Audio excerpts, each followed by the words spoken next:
Assalamualaikum warahmatullahi wabarakatuh.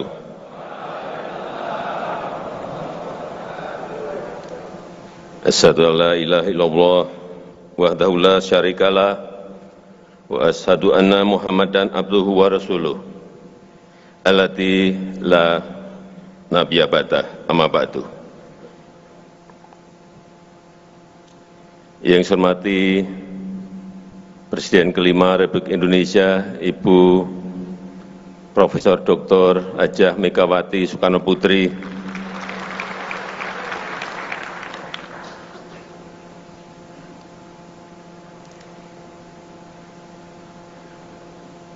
yang saya hormati Ketua Umum PP Muhammadiyah, Bapak Profesor Dr. Haidar Nasir, beserta seluruh jajaran pengurus PP Muhammadiyah, yang saya hormati para Menteri Kabinet Indonesia Maju yang tidak bisa saya sebut satu persatu, Panglima TNI, Kapolri, beserta seluruh Kepala Staf yang hadir, yang saya hormati Gubernur Provinsi Kalimantan Timur, beserta Wakil Gubernur, dan Wali Kota Balikpapan, serta juga hadir Gubernur Jawa Tengah,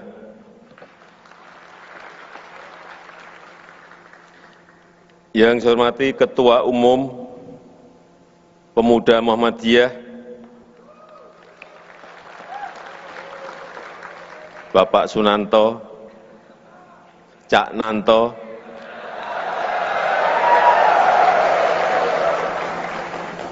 saya baru tahu Cak Nanto ternyata ada baunya Madura, tapi ada baunya Solo juga. Tapi jangan-jangan pas di depan saya aja ngaku-ngaku seperti itu. Karena banyak orang kalau pas ketemu saya, Pak, saya ini juga orang Solo, Pak. Nanti coba akan saya cek dari silsilah yang mana, dari terah yang mana.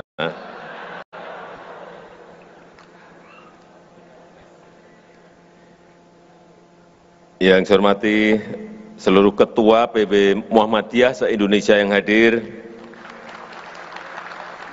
Bapak Ibu hadirin dan undangan yang berbahagia.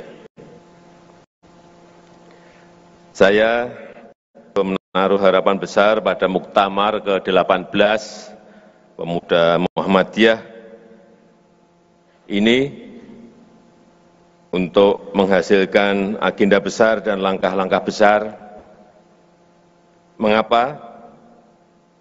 Yang pertama karena Muhammadiyah adalah nama besar, brand besar, organisasi pelopor pembaharuan Islam di Indonesia. Yang kedua, jumlah pemuda sekarang ini sangat besar. Struktur demografi Indonesia sekarang ini didominasi oleh generasi muda.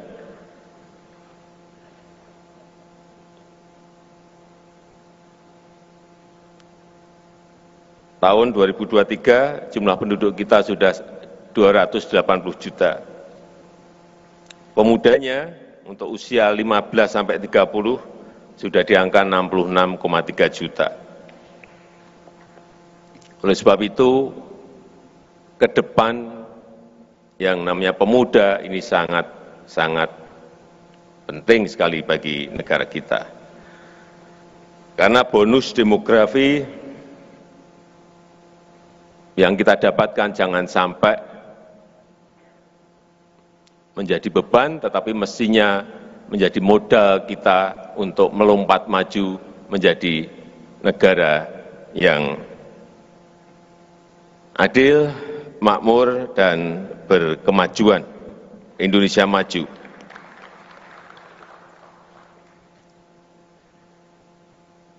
Kalau bonus demografi ini betul-betul tidak kita garap secara baik, ini akan menjadi beban kita semua. Oleh sebab itu, pembangunan SDM menjadi sesuatu yang sangat penting, dan kalau saya melihat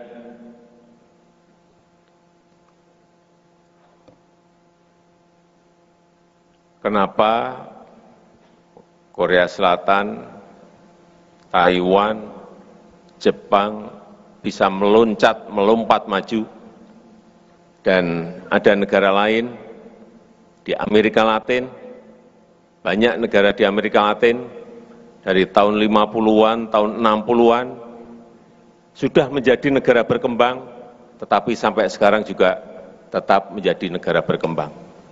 Saya lihat secara detail apa sebabnya. Ternyata mereka memiliki barang, memiliki produk yang dihasilkan oleh SDM mereka, yang menyebabkan negara lain itu tergantung pada dia. Jadi dengan sumber daya alam yang banyak, negara-negara di Amerika Latin tetap terus menjadi negara berkembang. Kita tidak mau seperti itu. Kita sekarang negara berkembang, tapi keinginan untuk menjadi negara maju itu harus. Dengan cara apapun, harus. Kembali ke Taiwan dan Korea Selatan. Kenapa mereka bisa melompat menjadi negara maju? Karena memiliki produk yang sangat dibutuhkan oleh negara lain, oleh perusahaan-perusahaan besar di negara lain, baik Amerika maupun Eropa. Korea Selatan itu memiliki yang namanya digital komponen, yang semua negara, semua perusahaan itu membutuhkan itu. Taiwan itu memproduksi yang namanya chip, yang semua negara, semua perusahaan besar itu membutuhkan dan tergantung pada mereka. Oleh sebab itu, kita juga harus memiliki produk barang yang negara lain tergantung pada kita. Dan bahan-bahan mentahnya ada di Indonesia semuanya, yaitu yang sering saya sampaikan, EV baterai, baterai mobil listrik, yang nantinya ekosistem ini akan menjadi ekosistem besar, menjadi produsen mobil listrik. Karena kita nikel punya, nikel kita memiliki, tembaga kita memiliki, timah kita memiliki, boksit kita memiliki, semua komponen yang dibutuhkan mobil listrik itu ada semuanya di Indonesia.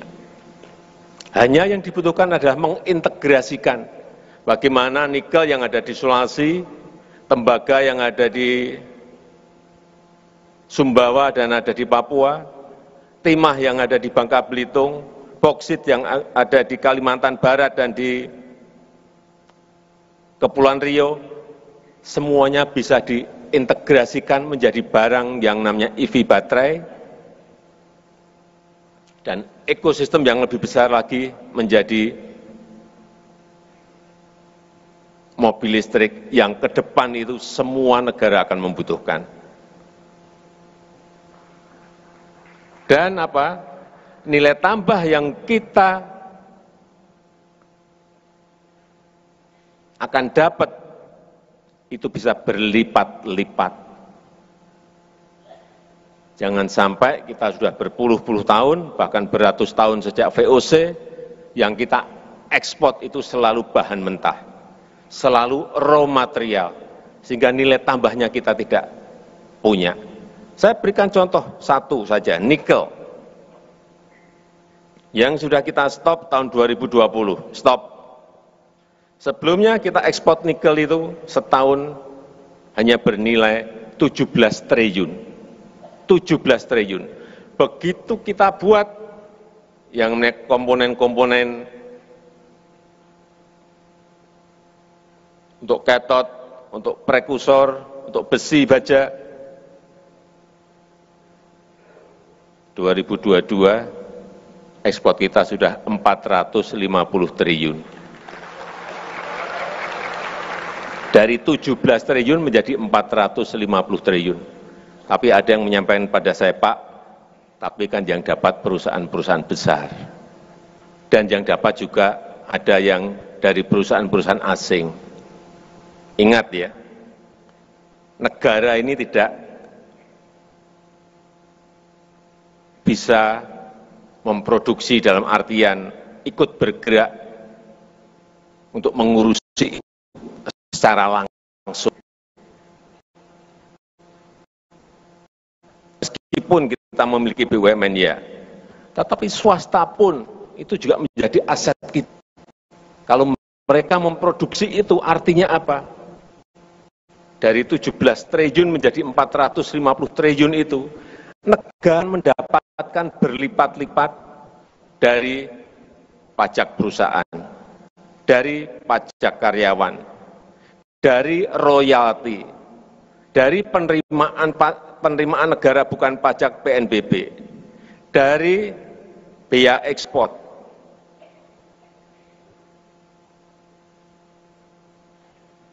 dari royalti. Kalau kita juga ikut memiliki saham sebagai contoh di Freeport, kita akan dapat ini. Dari sinilah negara mendapatkan penerimaan, mendapatkan pendapatan, dan ditransfer lagi ke daerah, ditransfer untuk dana desa, ditransfer untuk bantuan sosial, dapatnya dari situ. Sehingga kalau ekosistem besar ini kita dapatkan, dan sudah bertelur mereka, telurnya tinggal kita minta, kita ambil. Inilah konsep besarnya seperti itu. Jangan sampai ada yang berpendapat, Pak, yang dapatkan perusahaan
China itu eksportir nomor 18 bauxite ore, nomor 18. Tapi dia eksportir nomor 1 panel surya. Artinya barang kita ini banyak, 90% boksit itu kita ekspor ke RRT. Dan dia sekarang menjadi eksportir nomor 1 di dunia. Mau kita terus-teruskan? Mau kita terus-teruskan? Oleh sebab itu, setelah nikel kita stop tahun 2020, boksit kita stop nanti pertengahan tahun ini stop.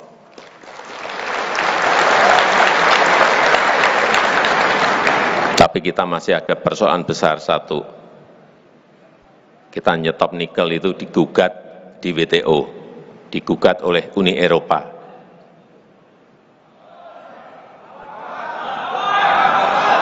Jawabannya itu,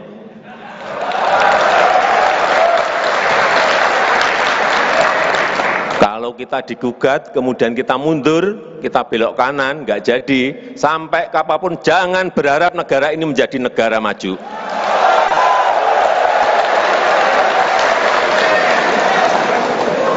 Gugat, kita sewa lawyer yang baik, tetapi kalah.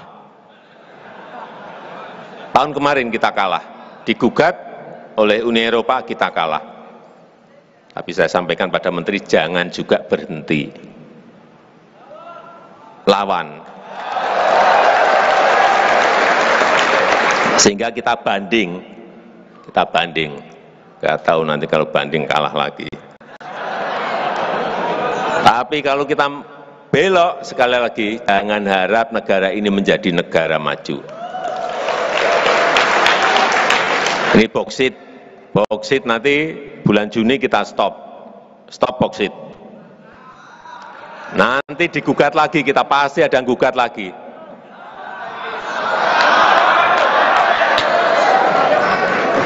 Ya kita lawan lagi. Kalah, ya tetap maju terus, jangan kalah kita belok, percaya saya. Karena dari sinilah, industri inilah yang akan menciptakan lapangan kerja yang sangat besar sekali. Sangat besar sekali. Setelah boksit, nikel stop, boksit stop, nanti tembaga stop, timah stop. Mau tidak mau, perusahaan-perusahaan besar, negara-negara besar nanti akan investasi di sini. Saya sampaikan waktu bertemu dengan Uni Eropa, Indonesia ini tidak menutup diri, kita itu terbuka. Tapi jangan paksa kita untuk mengekspor bahan mentah. Enggak, udah enggak mau kita. Kalau kamu ingin memproduksi katot, prekursor, panel surya, silakan datang ke Indonesia, kita terbuka. Kurang apa kita? Kamu boleh bekerja sama dengan perusahaan di Indonesia. Kamu boleh bekerja sama dengan BUMN Indonesia. Kamu juga boleh mendirikan sendiri di Indonesia. Juga tidak apa-apa, tetapi industrimu, pabrikmu itu ada di Indonesia, bukan ada di Eropa. Karena dari situlah kita akan mendapatkan sebuah manfaat yang sangat besar. Kesempatan kerja yang seluas-luasnya bagi rakyat kita. Larinya ke sana. Sekarang ini contoh peluang industri kalau kita melakukan hilirisasi. Nikel menjadi EV baterai itu bisa 67 kali nilai tambahnya. Boksit menjadi panel surya itu bisa 194 kali. Bayangkan, masa kita mau ekspor hanya dapat sekali aja. Ini bisa 194 kali hasilnya. Tembaga menjadi elektromotor itu bisa 77 kali. Timah menjadi komponen elektro PVC itu bisa 69 kali. Gas alam, jadikan pupuk, jangan diekspor hanya dalam bentuk gas alam, bisa 4 kali. Belum yang kelautan, belum yang perkebunan. Mau kita terus-terusan kita ekspor bahan mentah? Enggak, stop.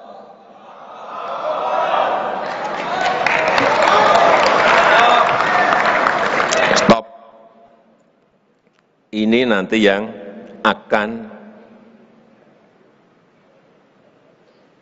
rakyat mendapatkan kesempatan kerja.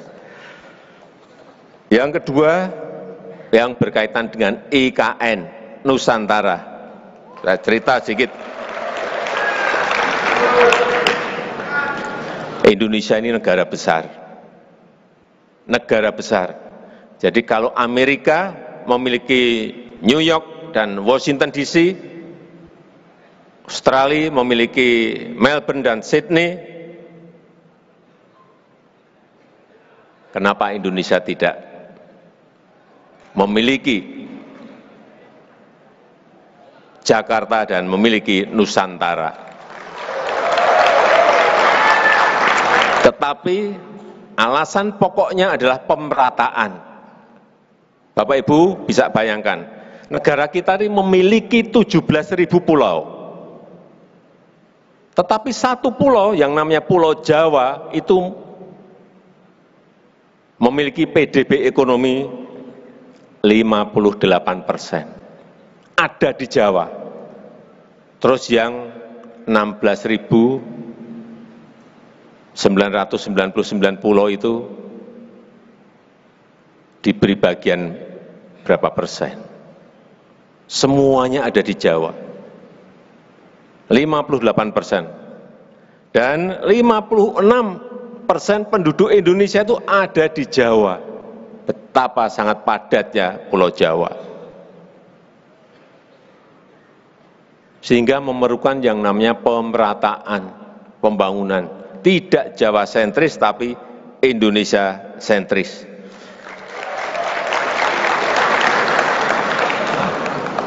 Dan yang perlu saya ingatkan, bahwa kita pindah ke ibu kota Nusantara ini, juga ini bukan gagasan saya, enggak. Ini sudah sejak Bung Karno tahun 60, Bung Karno sudah akan memindahkan ibu kota Jakarta itu ke Kalimantan, yaitu di Palangkaraya.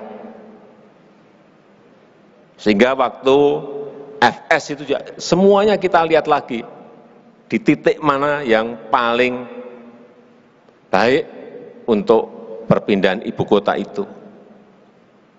Dan yang paling penting, kita ini juga bukan hanya sekedar pindah gedung kementerian, bukan itu, bukan fisiknya yang ingin kita pindah. Kita ingin memindahkan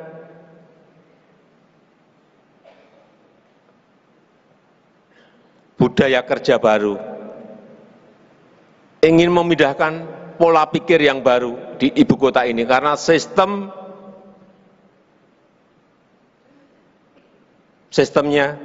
sejak awal kita bangun, SDM-nya sejak awal kita siapkan, sehingga kita harapkan nanti ibu kota baru ini betul-betul sebuah ibu kota yang negara lain tidak memiliki. Negara lain tidak memiliki. Memang ini bukan pekerjaan yang hanya setahun, 2 tahun. Ini mungkin akan selesai, insya Allah mungkin 15 tahun sampai 20 tahun. Tapi kita harus berani memulainya. Jakarta sendiri sudah sangat padat, sangat macet. Tetapi Jakarta tetap akan terus kita perbaiki dan menjadi kota bisnis, kota pariwisata, kota ekonomi, dan Nusantara menjadi kota pemerintahan.